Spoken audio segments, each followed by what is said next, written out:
What's going on, friends? Hi, Dad. Taking a look at a 2UZ-FE valve cover leak.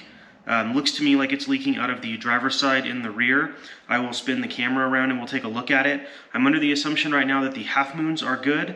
I may reach the camera back there and take a look, but for the time being, it is just valve cover, the grommets, and the spark plug tube well gaskets. So we're just going to jump right into it, and I'll catch you on the other side.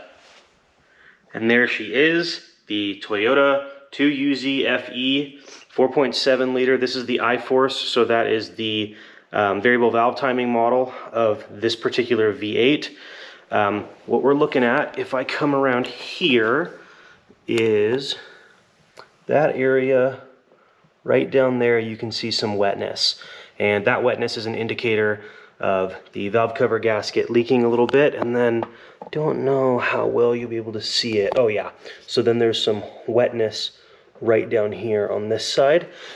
Taking a look at the passenger side, didn't look too bad to me. I don't see the usual indication that it's been dripping, although what this looks like to me is a really slow leak that is just kind of creeping up as the oil heats up and spreads. And then, like I said, a little bit back here, especially around that grommet. So anyways, we're going to get right into it. These are the parts that we are working with today.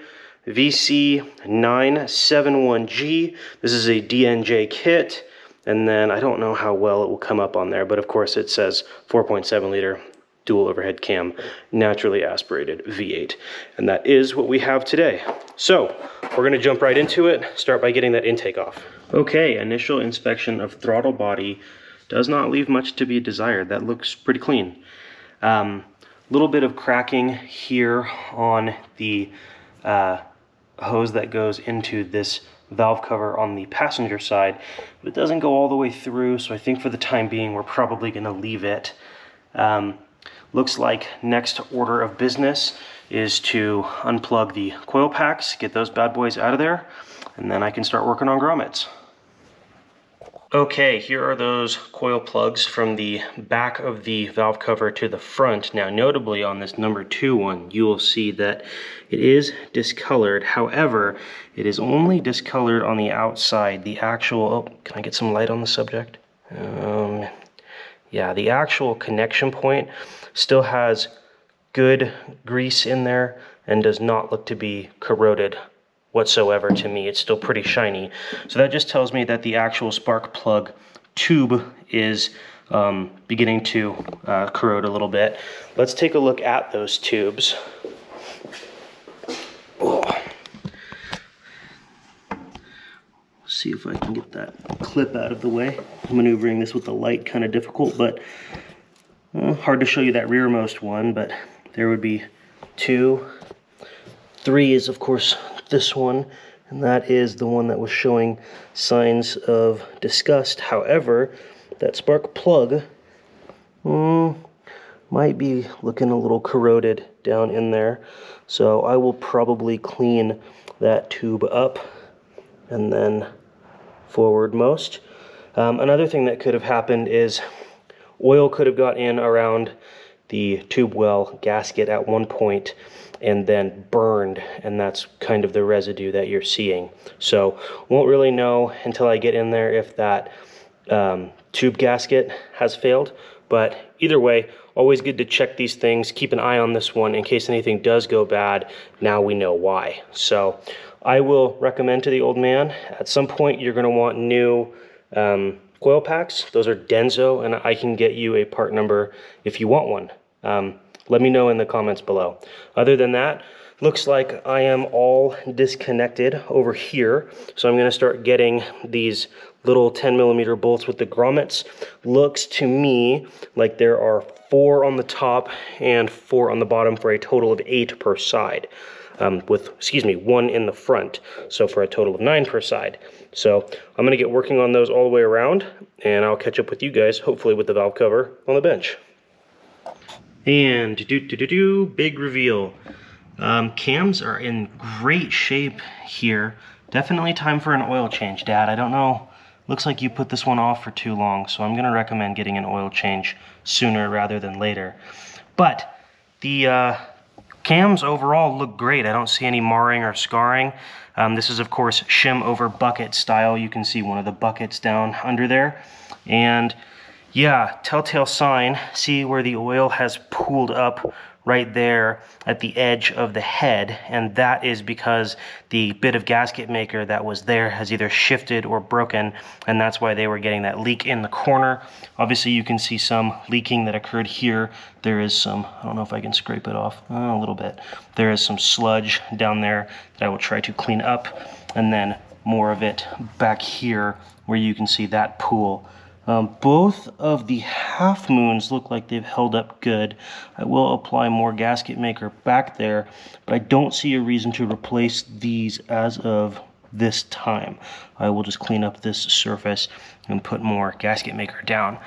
Other than that, everything looks to be in pretty good shape. Taking a look at the actual valve cover, these are the areas here, here, and here where that oil was pooling up. And if you look down in there, you can see a little bit of oil around those spark plug tube well gaskets. Flip this bad boy over, get a look at those from the bottom. Yeah. Now notably, these don't look to me like they have ever been replaced because these tabs have not been bent up. So these may be factory, and that may be why that one is looking burnt up. I don't know that for a fact, but either way, don't see any damage under here. So new gasket, new grommets, clean everything up, slap this side back on. Okay, so here are the fruits of my labor. As you can tell, the way that I did this is the screwdriver tap in the side and pry out method, but I thought it was interesting. Nice and clean ring, we'll come back to that. Nice and clean. This one a little bit burnt, and then you can see that this one definitely had oil getting in around the edges and burning, and that lines up with this one that is a little bit more discolored of the coil packs. So we're gonna get those new ones in, get that seal in there, and clean up the head. I've already knocked off all of the FIPG that was around the previous half moon installation. So I'll add a little bit more there. We'll add a little bit more in these corners, and you can see I need to wipe this one out just a little bit more. And then we're gonna put this bad boy back on. Okay, everything is loaded into its new home, and you can see what I was talking about here, the marks where I did have to bend those tabs up. That's why I assumed that the previous ones were the original ones. Out of all the things Toyota's designed, these tabs are probably the worst, and I'm serious when I say that. There is no good way to do that. But what I do is I just take a little bit of oil on my fingertip and I run it around the edge of these and press them in, and then I have this 1 1/4 socket head that fits over, and then I just tap them down. Now this is the correct orientation for the spark plug tube well gaskets. And then I like to add just a tiny bit of oil around the edge there, so when you are sliding them over the spark plug tubes, they do not catch. That's a pro tip. You're going to want to do that because if it catches and it bends it in, or it rips it, or it binds up, you're just not going to have a fun time getting this valve cover back on. So I'm going to go wipe down and clean up the surface where we put this, put a dab of the high temp Permatex Ultra Black on there, and then we will be good to go. So pretty close on this side. Okay, there she is back on. I did 2 rounds of tightening. The first round I did at 55 inch-pounds, the second round at 74 inch-pounds. I'm going to throw those coil packs back in and then wrap this side up and head over to the other side. And there you go. That side's all buttoned up and ready to go. I'm gonna work on this driver's side over here, but the procedure is pretty much the same thing. I don't think you need to sit through another one. There's just a few more things to unplug. I'm going to be removing this ground here because I don't want to break any of these when I'm pulling the valve cover up and around. And then obviously you can take off your tube to make it a little easier to grab. But other than that, I mean, it's the same procedure on this side, coil packs and grommets and the whatnot. So I'm going to work on this side. You all have a great day. And Dad, this video was for you, so take note, oil change, and probably time for coil packs sometime in the near future. Other than that, that's all I got for you. Peace out. Have a good one.